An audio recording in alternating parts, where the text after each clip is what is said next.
Alex Sikes, Fleet Superintendent for the City of Santa Monica, has been able to test and try out every kind of alternative fuel and clean technology you can imagine, and has also discovered what's working and what's not working for green cars and trucks for the city's budget and environmental priorities. Yeah, we have a lot of electric charging stations throughout the city.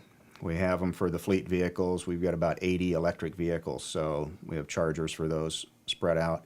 We also have chargers available for public charging. Biodiesel is an interesting one. You'd think it'd be simple, but we were running B50. The State Water Resources Control Board passed a rule against storing biodiesel in underground storage tanks. So we had to reduce our percent of biodiesel back to B20. We didn't have any major problems with B50, but because of the storage rules, we had to cut back. Hydrogen, we had to have a hydrogen station installed. That was part of a project that the AQMD put together. It's called the 5 Cities Project, and it includes Santa Ana, Burbank, Ontario, Riverside, and Santa Monica. And it's part of the hydrogen highway that is still out into the future at some point. Hasn't arrived yet, but it's still progressing forward. It hasn't died. So natural gas has its own fueling too. We take the gas right out of the natural gas pipeline that you use to cook or heat your house with, and compress it and then dispense it into the vehicles on site. Let's see, we're at about 60% natural gas.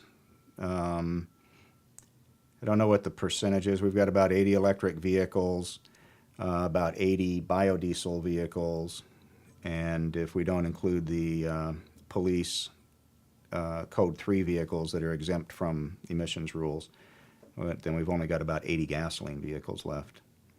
And then we've got a mix of hybrids and a few propane, about a dozen propane vehicles. And you're looking at the Roush propane vehicles now? Do you have those in fleet, or are you bringing those in? Yeah, we have 4 now, and the pickups, they work great, just like gasoline. You wouldn't know the difference. The tank is obviously different, the way you fuel is different, but the drivability of the vehicle is the same.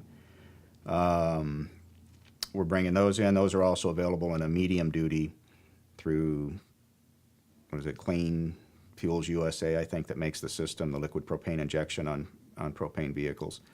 So we'll be looking at getting some of those. We have one. We'll be getting some more of those in propane because the incremental cost is a lot less than natural gas.